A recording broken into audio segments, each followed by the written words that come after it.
Convite à reflexão número 121. Saúde, do livro Pensamento e Vida. Olá, meus amigos, meu nome é Leandro Cabrini, espero que todos estejam bem e é um prazer poder participar mais uma vez desse trabalho. Hoje vamos refletir um pouco sobre o capítulo 15 do livro Pensamento e Vida de Emmanuel, psicografado por Chico. O nome desse capítulo é Saúde. A curiosidade desse livro é que Chico ele pergunta a Emmanuel se eles não possuíam algum livro no plano espiritual que fosse possível de ser adaptado às necessidades da Terra, às necessidades nossas de encarnados. Algo simples, mesmo que poucas páginas, que falassem ao espírito dos problemas do próprio espírito.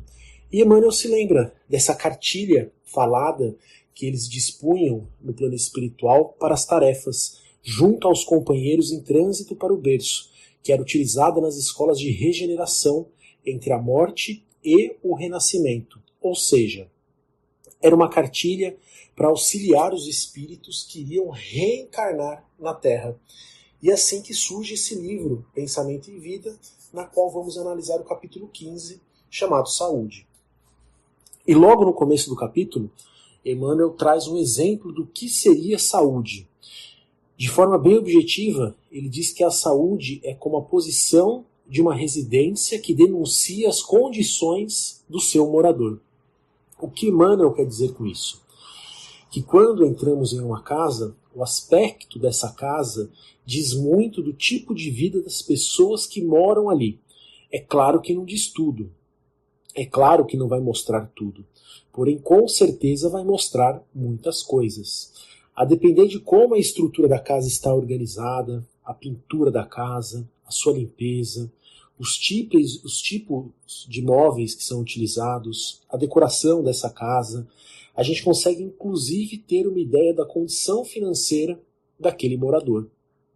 Mas não é apenas o aspecto financeiro que uma residência demonstra quando uma pessoa visita essa casa.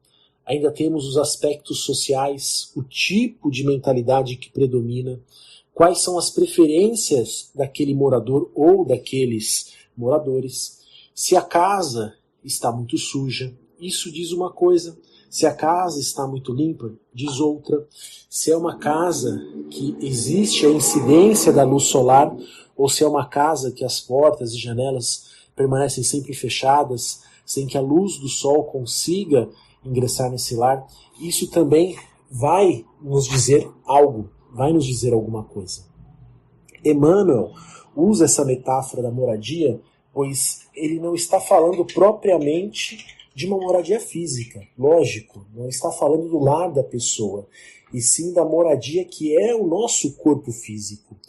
O nosso corpo físico como moradia do nosso espírito. E vejam que interessante, no livro O Consolador, na questão 96, é perguntado a Emmanuel se toda moléstia do corpo tem ascendentes espirituais, ou seja, se isso tem causa lá no nosso passado como espíritos imortais. E Emmanuel diz que as chagas da alma se manifestam através do envoltório humano, ou seja, no nosso corpo físico. Né? Essas chagas, essas doenças se manifestam no nosso corpo físico. Que o corpo doente reflete o panorama interior do espírito enfermo. A patogenia é um conjunto de inferioridades do aparelho psíquico.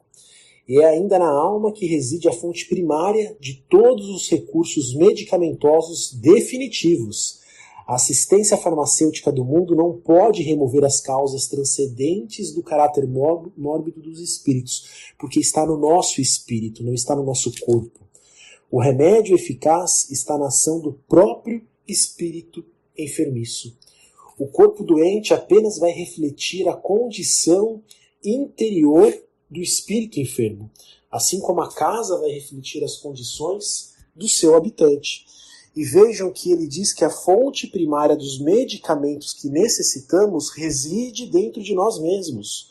Que o remédio eficaz está na ação do próprio espírito enfermo, ou seja, na nossa conduta, nos nossos pensamentos, na nossa forma de agir. Então fica claro que o nosso corpo denuncia as condições do nosso espírito. O corpo denuncia as condições do seu morador, que é o nosso espírito. Condições que são momentâneas, do tipo de vida que estamos levando agora, nessa jornada, e também das nossas vidas pretéritas, do nosso passado como espíritos imortais. E Emmanuel continua, dizendo que a falta cometida gera uma espécie de disparo vibratório.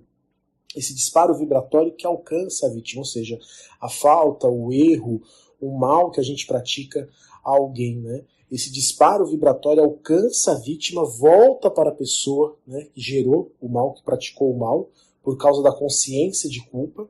E se a vítima ficou magoada pela injustiça que recebeu, essa pessoa vai irradiar a sua mágoa, acrescidas irradiações magnéticas que eu mesmo recolho pela falta que eu cometi, pelo erro que eu cometi.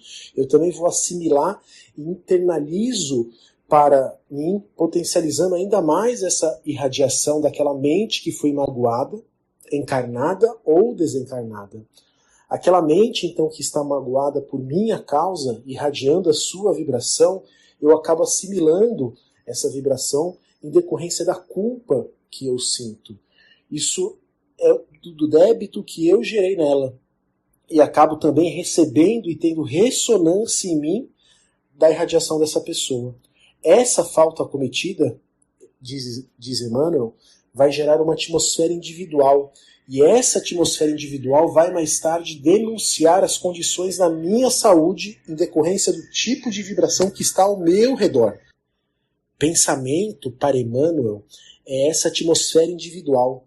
Quando ele fala do pensamento como sendo essencial para tudo, ele está falando dessa atmosfera que todos nós formamos. A atmosfera que eu formo com os meus pensamentos atuais, mas que também é formada por uma carga anterior das minhas outras jornadas, das minhas outras encarnações, das falhas que eu cometi em todas essas jornadas anteriores. E a gente começa a entender, porque quando dizemos que não conseguimos mudar um determinado pensamento, que é difícil mudar a forma de pensar de uma hora para outra, e realmente é difícil, porque todos possuímos essa carga de vibração dos erros cometidos na nossa jornada ao longo da nossa evolução como espíritos imortais. Porém, como Jesus nos ensinou, o amor cobre uma multidão de pecados. E todos nós temos a capacidade e as ferramentas necessárias para ir modificando a forma de pensar aos poucos, sendo que a principal ferramenta que possuímos para isso é a reforma íntima. O próprio Allan Kardec também analisou essa questão do pensamento. Ele fala dessa irradiação fluídica, desses fluidos que formam a nossa atmosfera individual. No livro Obras Póstumas, Kardec explica um pouco essa questão da atmosfera individual que todos nós possuímos. Ele diz que o fluido cósmico universal, emanado de uma fonte universal, se individualiza, ou seja, o fluido cósmico emana de Deus, mas ele se individualiza em cada ser e adquire propriedades, adquire características que permite distingui-lo de todos os outros. Eu, como espírito imortal, absorvo o fluido cósmico universal, individualizo esse fluido e ele passa a ter as características que são minhas, ou do João, ou passa a ter as características do José e assim por diante. Lembrando que tudo tem origem do fluido cósmico universal, com exceção do nosso espírito, que é uma centelha divina, tudo tem origem do fluido cósmico universal. E Kardec continua dizendo que nem mesmo a morte apaga esses caracteres de individualização e que eles persistem por longos anos, mesmo após a cessão da vida.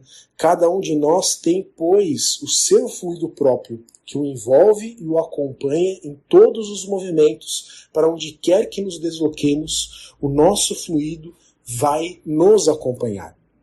Como a atmosfera acompanha cada planeta, sendo que é muito variável, lógico, a extensão da irradiação dessas atmosferas individuais, ou seja, cada ser possui uma atmosfera fluídica que o acompanha em cada parte. É o nosso chamado perispírito.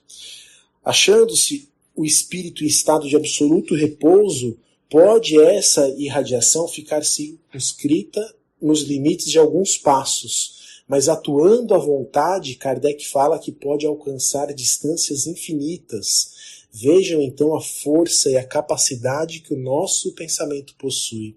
Não à toa, Jesus nos ensinou: sois deuses, podem fazer isso e muito mais.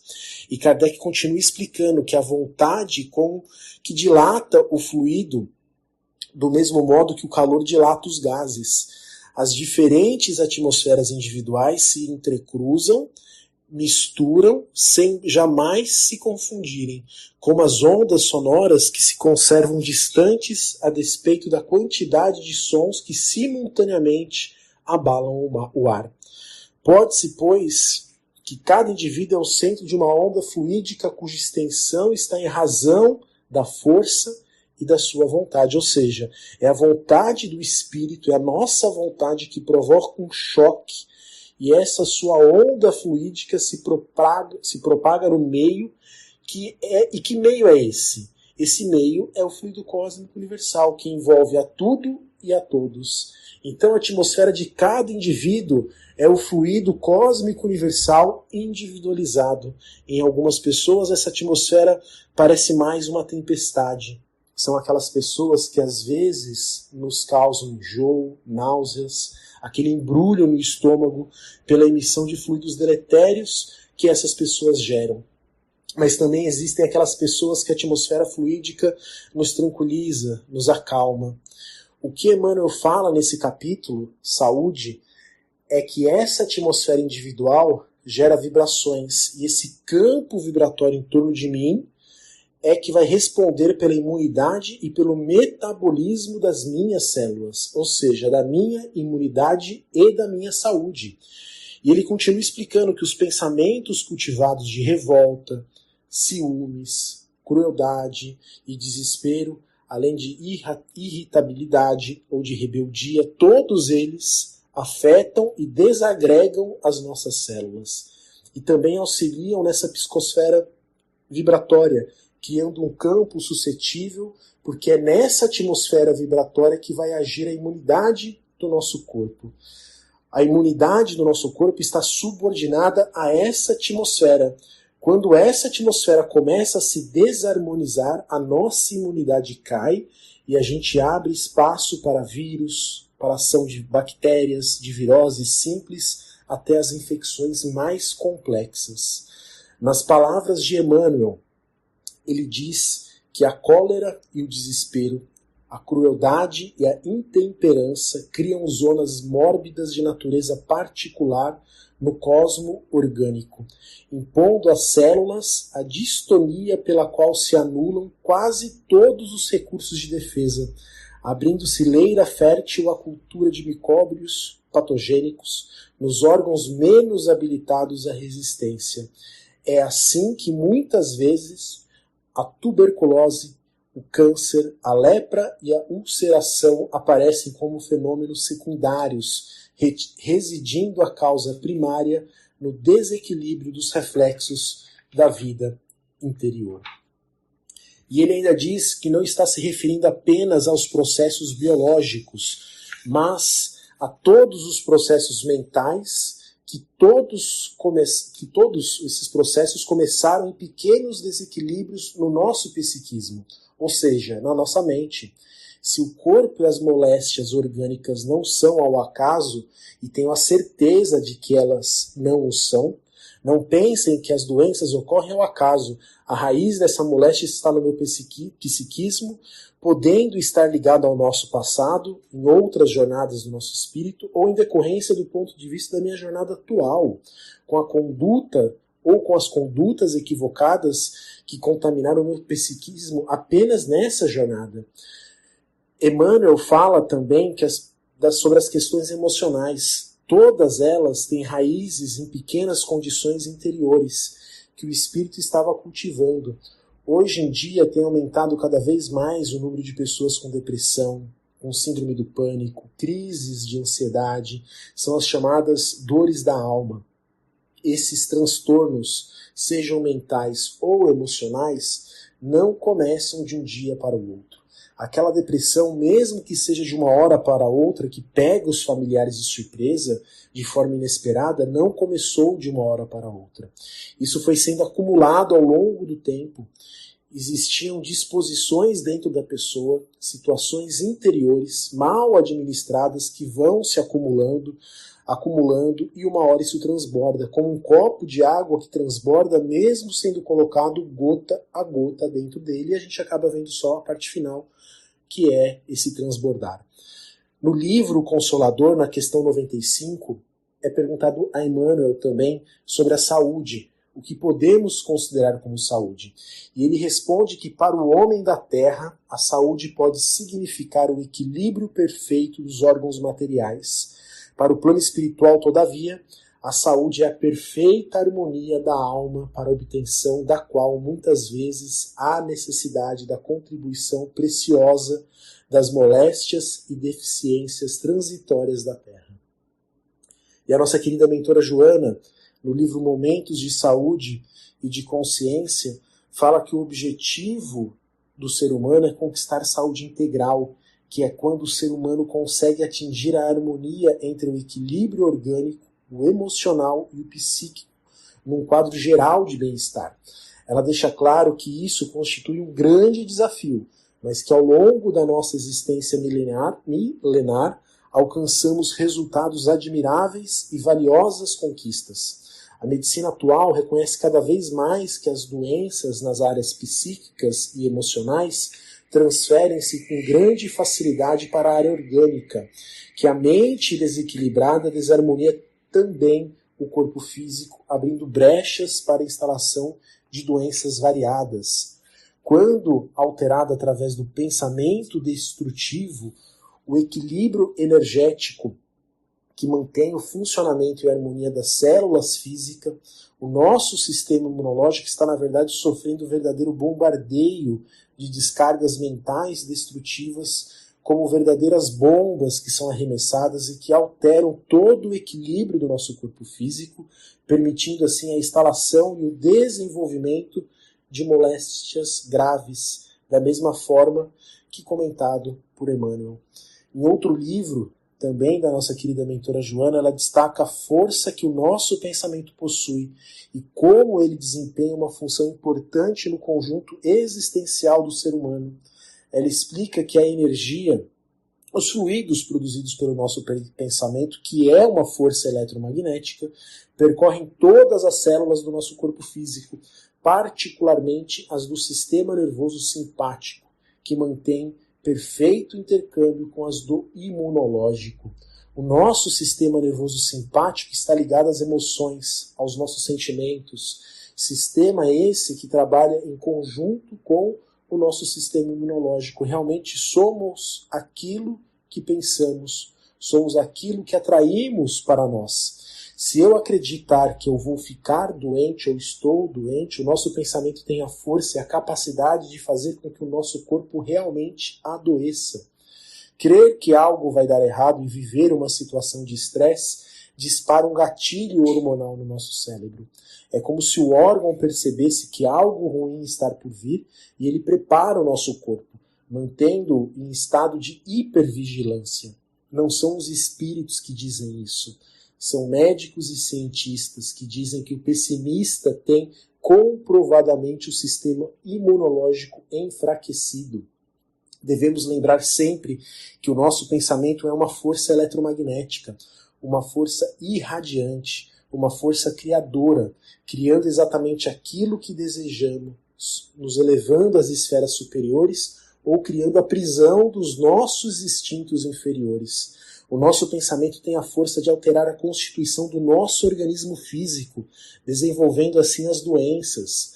Tudo aquilo que cerca o homem, de uma certa maneira, resulta da sua afinidade mental, pois através da energia do seu pensamento, do nosso pensamento, o homem também é co-criador.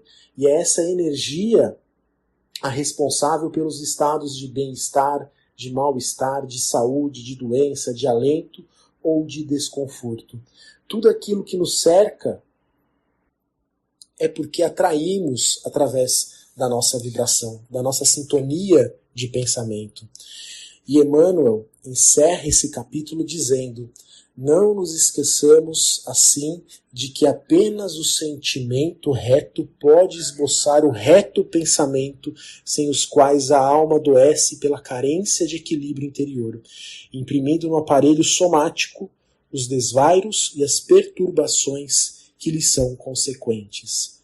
Ou seja, conforme o ser humano se autodescobre, principalmente através da reforma íntima, olhando para dentro de si e utilizando as ferramentas do amor, consegue concluir que a saúde é uma conquista interior que se reflete no corpo físico como resultado da harmonia íntima.